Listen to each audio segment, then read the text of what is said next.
Jangan lupa subscribe. Jangan lupa subscribe. Jangan lupa subscribe. Apa nama? Jangan lupa subscribe. Emang apa sih gak boleh? Sombong amat. Assalamualaikum warahmatullahi wabarakatuh. Dan ini ketemu lagi dengan kita lagi berada di semak-semak di belakang rumah.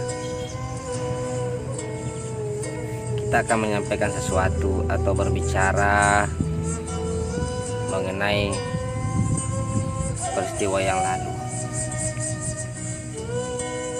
Mungkin kalian semua sudah lupa apa yang terjadi setahun yang lalu di kota Palu ini. Maka itulah sudah lebih sebenarnya sudah 1 tahun. Kebetulan saya teringat dan memang sebenarnya tidak pernah dilupakan kejadian pada waktu itu. Waktu itu sore mau maghrib, saya menceritakan sedikit kisah saya pada waktu itu, dimana di saat saya mau pasang balon lampu, sudah ada 2 saya pasang, tinggal 1 saya mau pasang. Belum selesai saya pasang itu balonnya, goyang tanahnya. Situlah saya terjatuh karena langsung keras, tidak tahu bagaimana modelnya goyangnya itu. Keras sekali goyangnya, akhirnya saya terjatuh dari kursi, dari tempat pijakan kaki saya terjatuh. Mungkin ini tidak berarti bagi teman-teman, tapi saya akan menceritakan sedikit kisah saya pada waktu itu, dimana di saat kita berpikir bahwa mungkin dunia sudah kiamat, pada saat itulah, karena pas goyang itu, goyangnya tanah, terdengar juga bunyi kayak meletus, bergemuruh.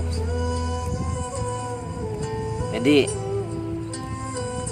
kita tidak tahu ini sudah kiamat atau belum.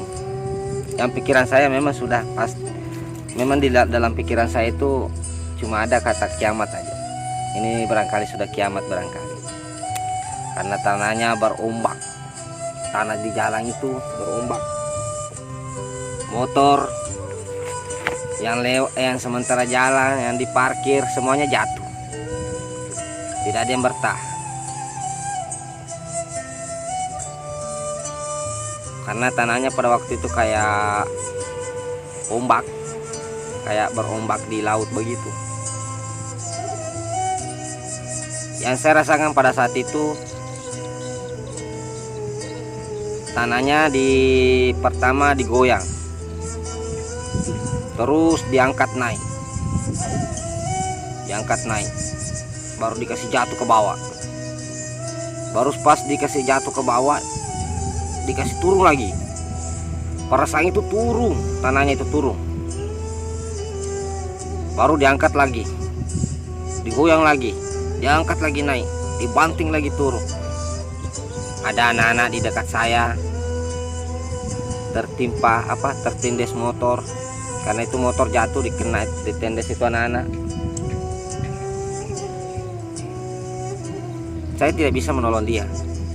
Setiap saya mau tolong, pasti itu motor bergoyang, pindah di tempat. Setiap saya mau tolong, pasti itu motor pindah di tempatnya. Dan setiap saya lepaskan pegangan saya, pasti saya jatuh juga.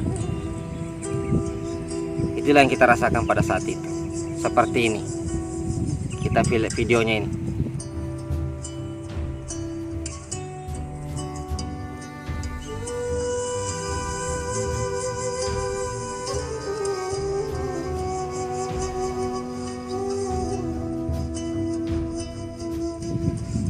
Seperti begitu goyangannya. Dan kita memang tidak bisa berbuat apa-apa pada saat itu. Lari pun Kadang-kadang kita mau lari kembali ulang. Memang dahsyat goyangannya pada saat itu. Saya tetap di rumah saja. Di saat ada orang saya dengar berteriak bilang gempa, di situ saya mulai sadar dan mulai menenangkan diri saya. Oh iya, gempa. Sudah, saya tenangkan pikiran saya. Saya ingat Allah. Pokoknya saya ingat sudah keluarga aku semua di dalam, anakku, keluarga aku semua masih ada di dalam rumah. Seandainya rubuh bangunan rumah, ya untung rumah kayu, karena di bengkel itu kan rumah kayu, baru kayunya kayu pohon kelapa. Sedangkan kita tahu itu pohon kelapa itu baper. Walaupun sebenarnya di daerah saya ini tidak terlalu parah karena tidak dapat patahannya. Tidak seperti di kota ini. Di Biromare inilah paling parah. Kalau dibilang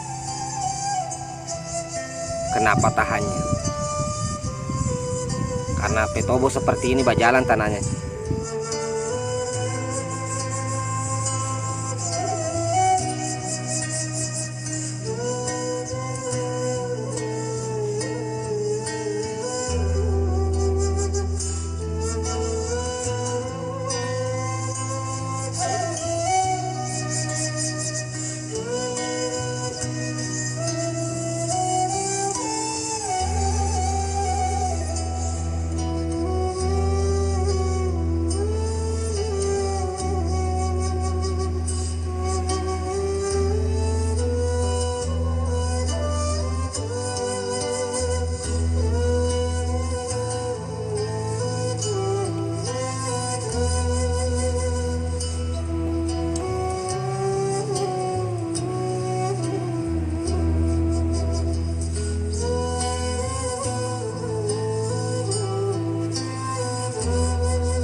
Pas berjalan tanahnya itu, situlah banyak orang terkuburkan. Yang tidak tahu berapa ribu orang meninggal di situ. Karena susah. Orang dikejar lumpur, air. Sedangkan pada waktu itu gelap karena sudah masuk maghrib. Itu yang terjadi di Petobo itu, Pit. Itu tanah katanya terbuka, jalanan itu terbuka. Istrinya masuk ke dalam, pas dia mau tarik naik, tak tutup ulang itu tanah aspal. Makanya istrinya terjepit di situ. Situ di Petobo itu. Dan memang Biromare itu hancur. Pada saat itu, malam itu saya tidak tahu hitung itu berapa kali bergoyang tanahnya itu, malam itu. Sudah kita pikir sudah selesai yang besar, sekira masih aman, sedikit-sedikit, dan sampai 5 menit goyang lagi. Dan sampai 5 menit, 10 menit goyang lagi. Pokoknya satu malam itu saya tidak tahu hitung berapa kali goyang.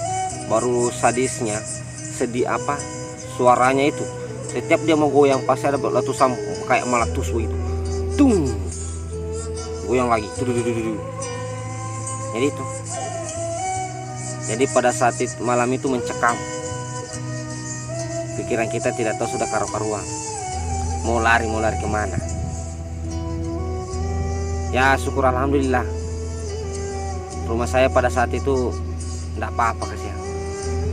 Jadi para tetangga, teman-teman yang lihat saya di situ semua pada singgah bermalam di situ, berkumpul di situ di rumah saya. Kita tidak ada lagi masuk dalam rumah, semua tidur di luar rumah.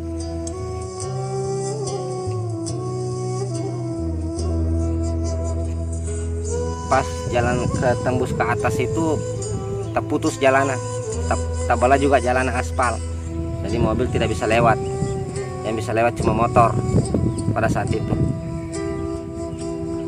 Ada lagi satu, rupanya tsunami menghantam juga pinggir laut. Tsunami juga menghantam pinggir laut, yang banyak juga memakan korban seperti ini.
Dahsyat airnya, yang ada di pinggir laut itu dihantam semua.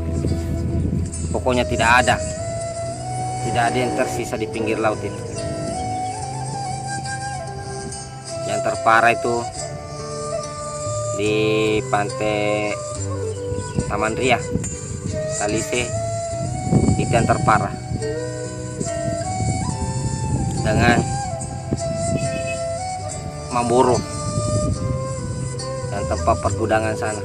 Itu yang paling parah daerahnya.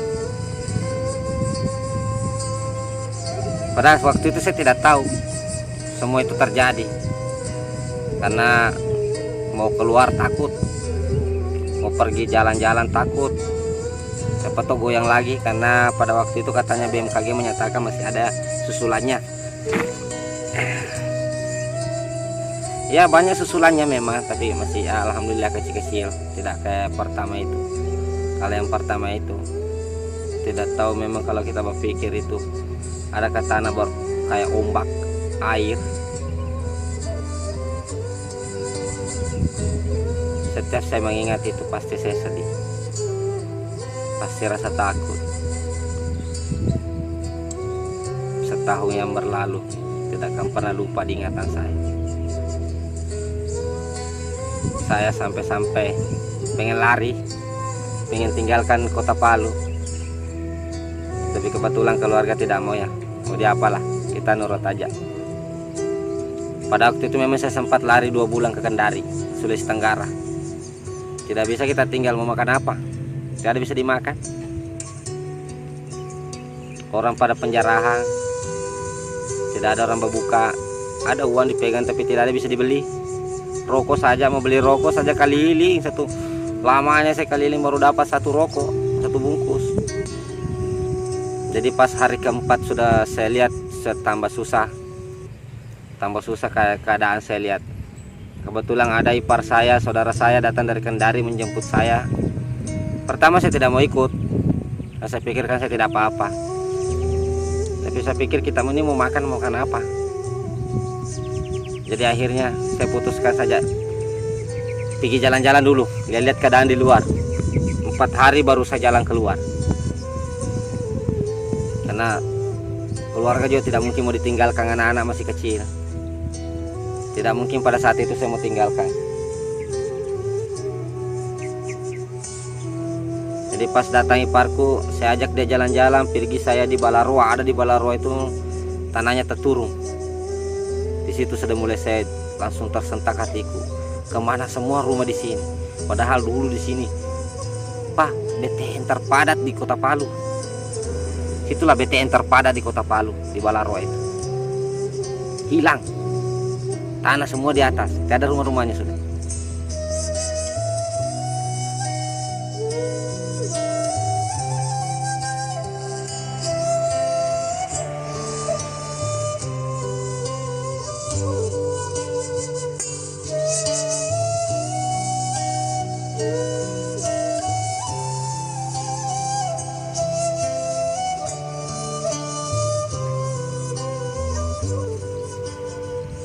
Di situ saya mulai drop. Kebetulan saya jalan lagi ke pinggir laut, pinggir pantai. Untuk motor tidak bisa tembus karena terpele jalan habis kena tsunami. Bekas-bekas kayu yang memele jalanan itu. Tidak bisa kita lewat, tapi saya lihat dari jauh habis semua di pinggir pantai. Kebetulan saya sampai pada itu di Taman Ria, habis. Saya bilang sama iparku, sudah ikut saya ke Kendari. Jadi waktu itu saya pergi di Kendari 2 bulan lamanya.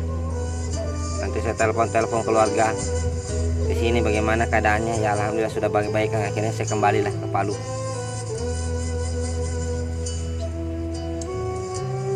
Itulah saudaraku peristiwa yang terjadi pada 1 tahun lebih yang lalu, 2018.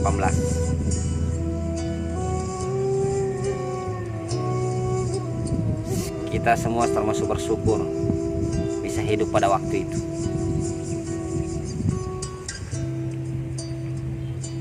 Di saat belum lepas ingatan, terjadi apa yang terjadi di Kota Palu pada saat itu. Sekarang kita ditakutkan lagi dengan virus corona.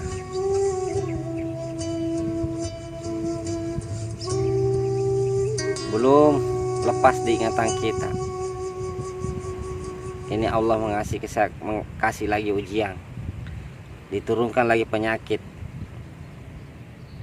yang membuat kita ketakutan lagi. Jadi saudaraku, selagi kalian masih hidup, hargailah hidup kalian. Bikinlah kebaikan seperti yang dianjurkan oleh para pendahulu kita, atau yang diajarkan kepada Allah Subhanahu wa Ta'ala kepada kita semua. Tapi tidak ada namanya berusaha, belajar supaya kita bisa menjadi orang yang baik. Oke teman-teman, dimanapun Anda berada, itulah sepenggal kisah pada waktu itu 2018 yang lalu, mengguncang Kota Palu dan sekitarnya. Saking parahnya gempanya sampai di Sulawesi Selatan orang rasa, sampai di Sulawesi Tenggara getarannya bagaimana kencangnya itu.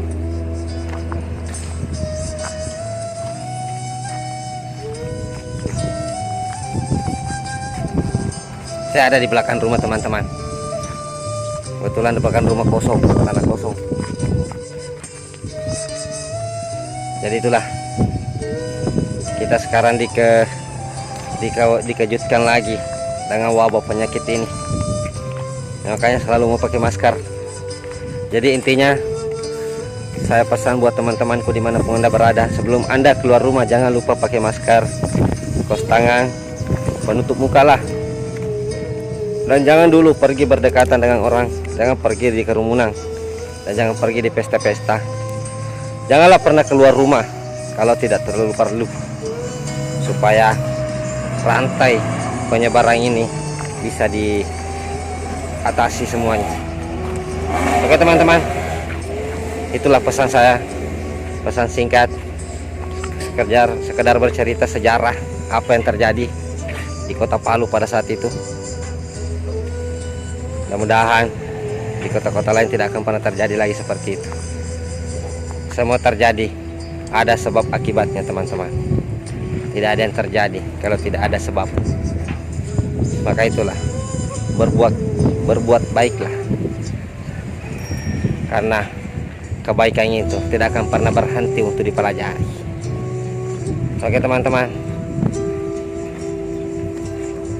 jagalah keluarga kalian, janganlah keras hati, dengarkanlah anjuran pemerintah. Walaupun dia sebenarnya lupa menutup bandaranya karena virusnya lewat situ. Oke teman-teman,